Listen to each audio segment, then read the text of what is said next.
This video is intended to be a useful tool to see what my graduation plan is about. What I have here is a site that is designed to help students get involved in their IEP process and to formalize and make a consistent approach across an entire system to transition planning. We have a grade-by-grade approach that starts in middle school. This would be a process that would start in 7th or 8th grade, wherever you see fit. Some districts call this a middle school point to start in. What I'll show you is our 11th grade module, just because you'll be able to see our entire curriculum step by step, what occurs with a student and how they interact with application. We've developed a curriculum designed to help students create and apply self-determination skills, and ultimately to bring that into their process for developing employment goals, education goals, and for participating in their IEP meetings, all the way to developing their transition plans and coordinated sets of activities in order to meet those employment goals and education goals. What we see is step-by-step process, and in step 1, what we offer is be powerful, own your education. The idea is to start the self-determination process and help students understand why it's critical for them to get involved. We provide content, which is a video about why a student should be involved in their IEP process. And this video, the messaging's around in order to be in control and to have input into your IEP process, you have to be involved. You have to be there. Only you know the most about you. And then we provide some activity for students to answer some key questions about empowerment and why being involved in the overall process is empowering and will help you succeed in school. Step 2 is all about helping a student to know their IEP and to know themselves. So we call it Know Your IEP, Know Yourself. This entire step is set up with an interactive tutorial about what an IEP is, an activity about learning about your disability, which really relates to components of your IEP, and then an area to reflect on life and answer some critical questions about disability. The idea is to have students begin to create self-awareness. Too often students are graduating from high school or getting into advanced years in their academic career and not aware of their disability, and if they are aware that they have a disability, not aware of how it affects them.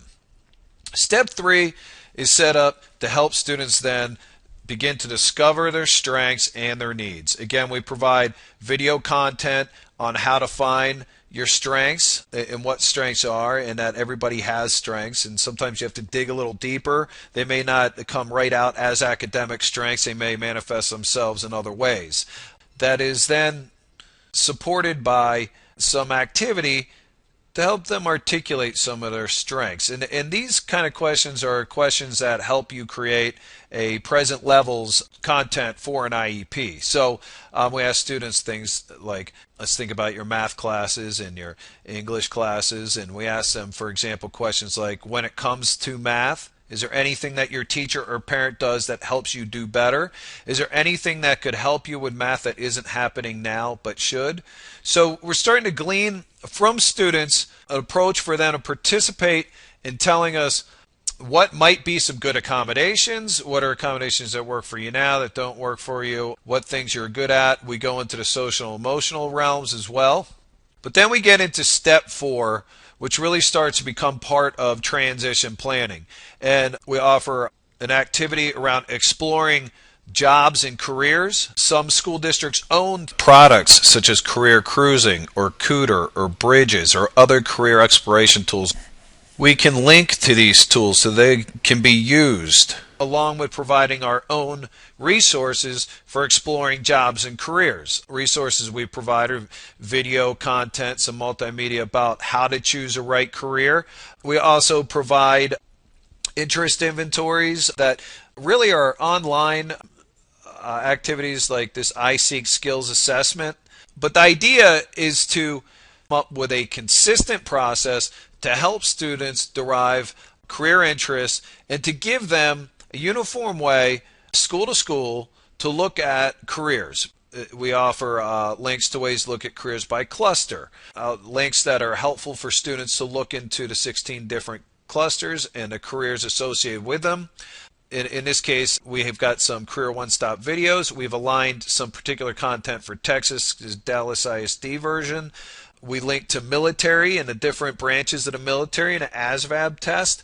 So we're providing students with a one-stop place to go to look at careers. The key is, in a system like this, is a web-based application, can be set up for a consistent process across the entire school district so that when students transfer from one school to another, their account goes with them, they're familiar with this process.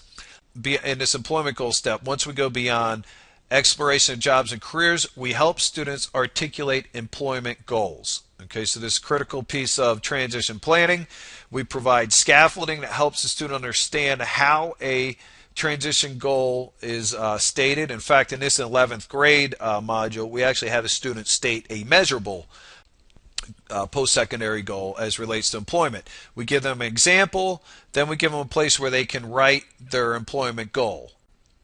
In this case, I was just in Baltimore. So the student would say, this summer after high school, I will work with my uncle on his crabbing boat. Well, perhaps there is a student that will attend a 4-year college to get a degree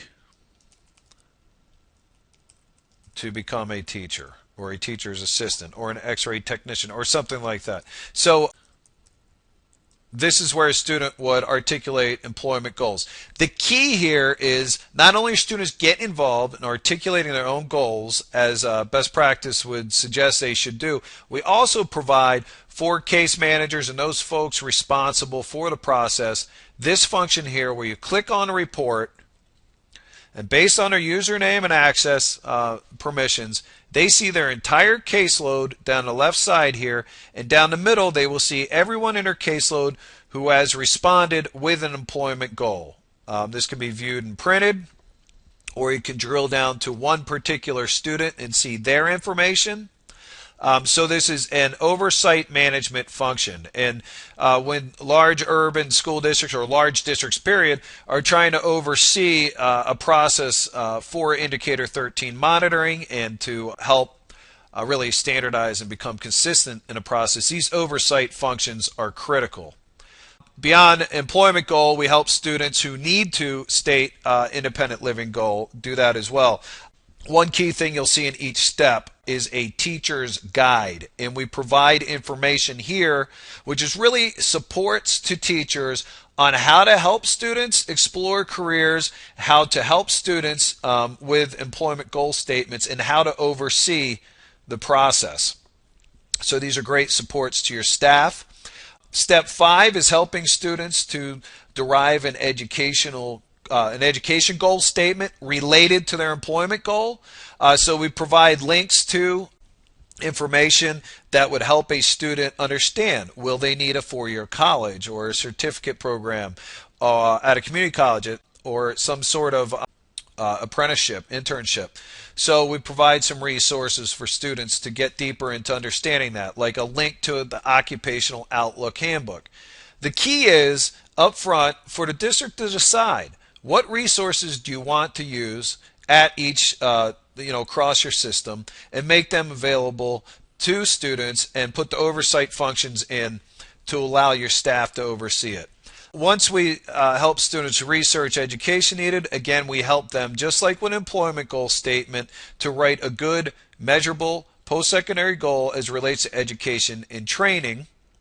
And we provide, again, for staff this report function that allows you to see your caseload and who has provided answers, and over here who is not. So you have a good way to help manage your caseload, who is progressing well, who needs extra supports.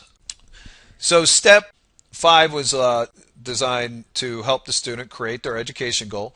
Now we go into step 6. Now that the student knows what their education goal is, we'll help them plan their high school coursework. In 11th grade, that is actually mostly around how to meet with your guidance counselor to be sure you're on track to meet your education goal. In the 8th grade module, this is more around how to meet with your guidance counselor and the staff at your school to understand what courses you're going to want to take in high school. And then we provide a post-meeting activity at different levels that help the student understand where they are in their process. So, for example, in Texas, what is the graduation plan we're currently on? We want students to know what diploma they're earning, the consequences of earning a lesser certificate or something of that sort.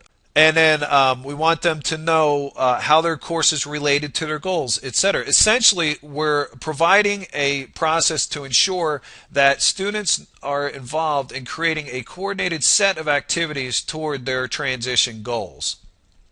Step 7 is aligned to prepare students to participate in their IEP meeting. And in Step 7, we provide a link to some information on how to prepare for an IEP meeting. And part of that includes going to viewing and printing my activities.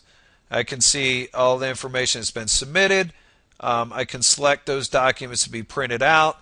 And when I hit view and print, it gives to me all the activities here in one place that I've put together and that I can bring and I can print out, so that when it comes time for me to talk about things like what did I learn about my disability, I can share with you the things that I know about myself.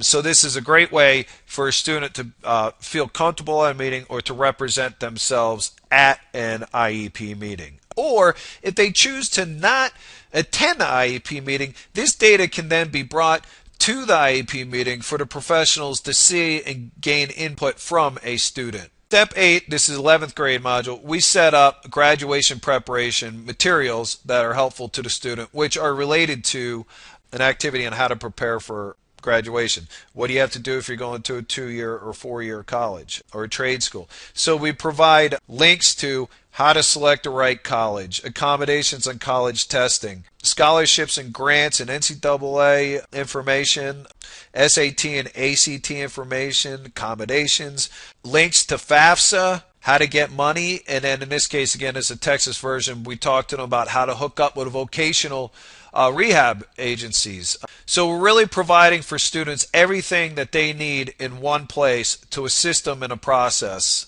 to move on towards graduation, and some of the nuances of moving towards graduation when you have a disability. So this should give you a good overview of our step-by-step process that could help support your efforts to provide a consistent transition planning process and a consistent oversight function. One more point I'll show you is the 12th grade module is just a little bit different in that it is focused much more on getting set to graduate and activities that occur in 12th grade. For example, we provide checklists to students based on what the outcome, what their outcomes will be and their transition goals will be. But we also focus in on the summary of performance statement for students. So we give them an introduction to summary performance and what that is, and an activity that actually asks the questions that are contained on a summary of performance. So this finalizes the overview of my graduation plan and how we provide a consistent system-wide approach to involving students in IEP and transition planning processes.